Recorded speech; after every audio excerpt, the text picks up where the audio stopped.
Hey everybody, it's Wendy from Finger Sticks Gallery again. So there's been a lot of people doing some enamel pours online. Turns out kind of neat, so I decided I was going to try it, and this is my first time ever doing this. So we are going to learn together. So the setup that we have here, we have 3 different enamels from Folk Art.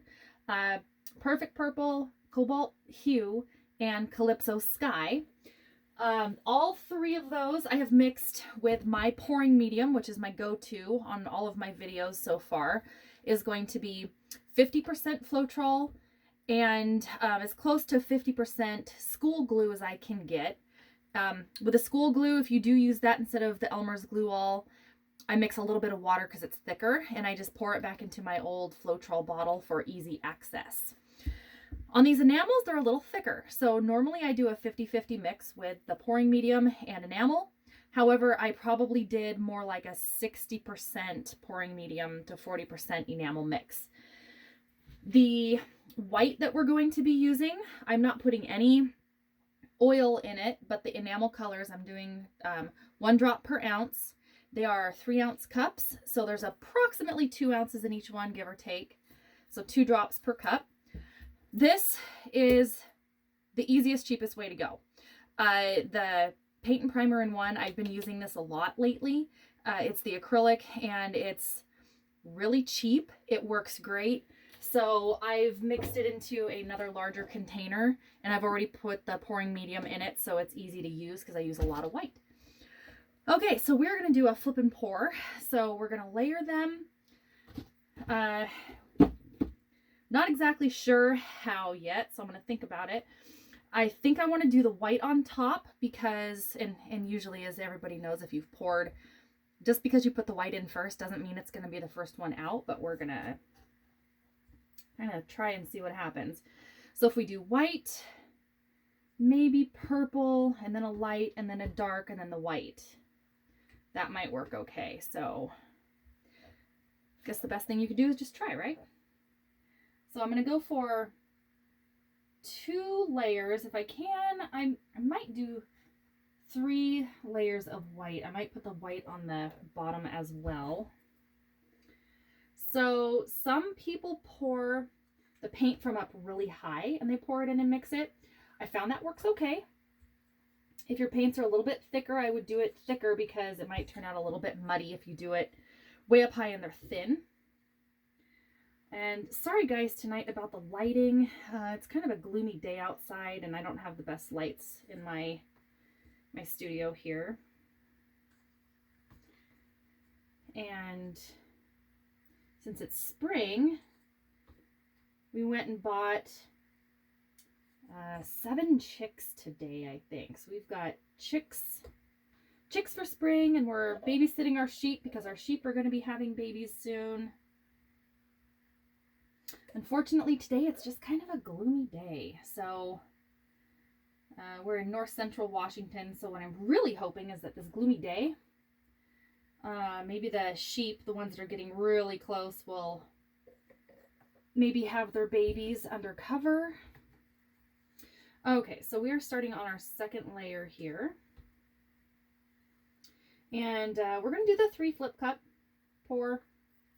And I might have a little bit, I might be a little bit thick and heavy, or not thick, but I might have a little bit more paint than what I really need. So what I've been doing is any of the paint that rolls off the side, which it will, I've been doing little dips with them, and they're turning out kind of cute.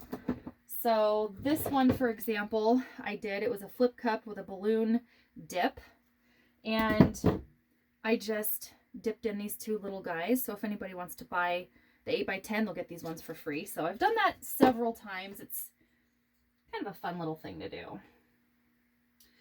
Okay, so we are doing our 3rd layer here. You don't have to be exact. If you're a beginner, which I still technically am a beginner, you're going to make mistakes. Your ratios are going to be off, but you know what? It's fine. No one's going to care if you wasted an extra ounce of color. Okay, so I am going to do the 3rd layer of white just because I don't really know how this is going to turn out. So since I don't have any oil in the white, I'm really hoping that the white will kind of fade to the back.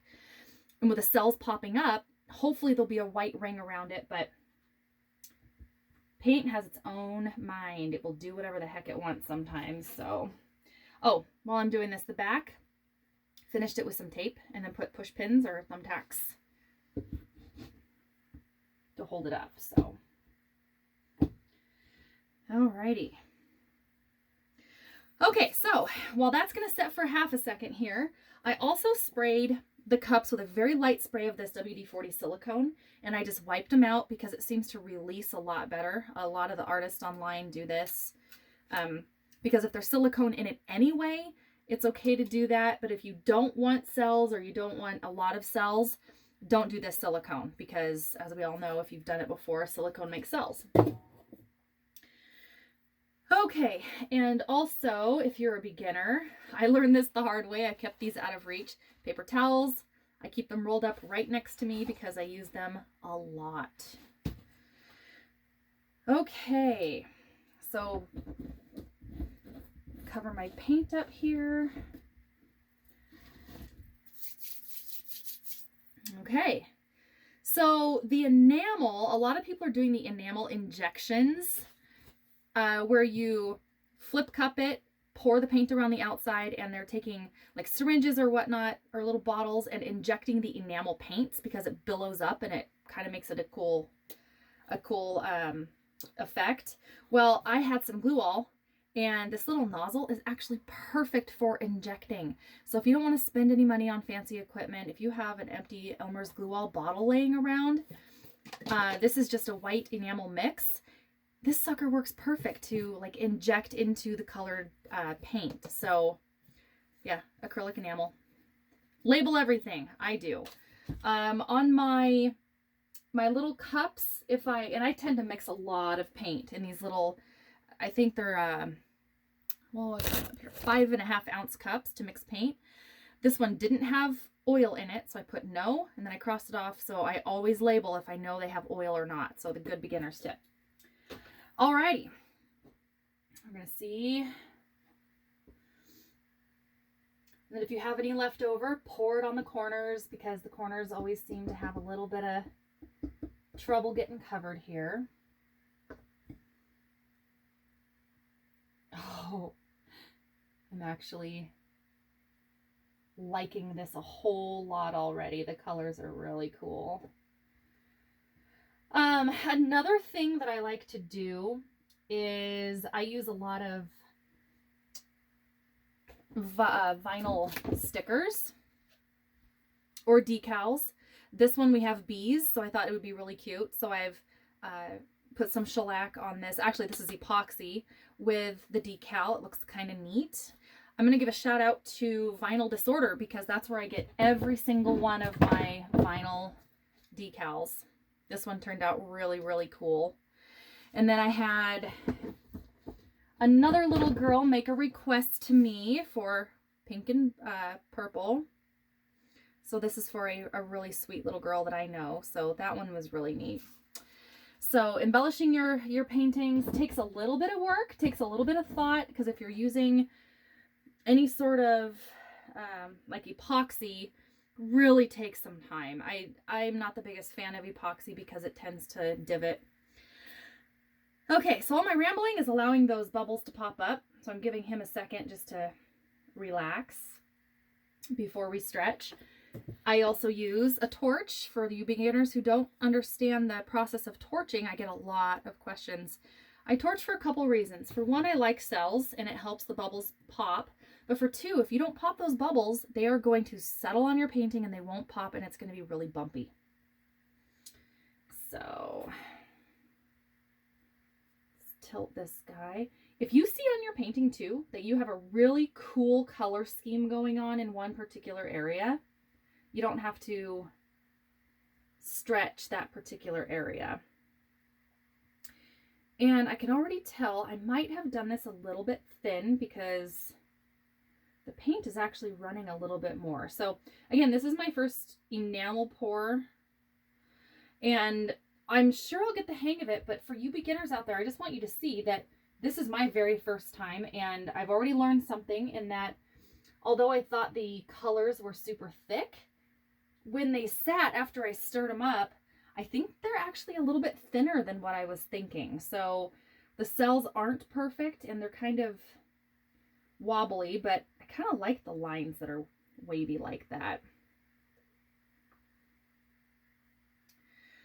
So if we let it sit and let those bubbles come up for a second. Now when you torch, please everybody have a fire extinguisher on hand, just in case.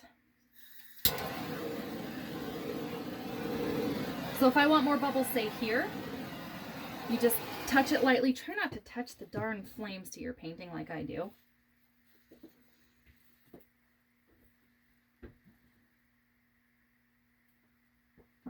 But see, what I did is I just popped all those little bubbles and helped the oil come up through the surface and make tiny cells. I'm a huge fan of tiny cells. I love them. I think they're really cute. And we're going to do just a tiny bit more in through here. See, already the cells are kind of coming up.